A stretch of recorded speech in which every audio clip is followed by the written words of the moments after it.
உன்னை தெய்வம் என்பதா குருநாதன் என்பதா என்னை பார்த்து பார்த்து வளர்ப்பதனால் அன்னை என்பதா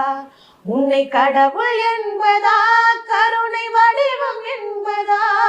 உன்னை கடவுள் என்பதா கருணை வடிவம் என்பதா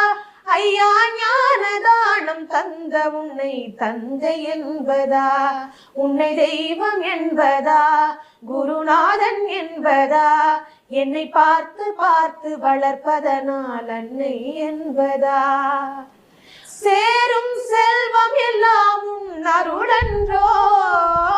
பாடும் பாடல் எல்லாம் உன் தயவன்றோ சேரும் செல்வம் எல்லாம் உன் அருளன்றோ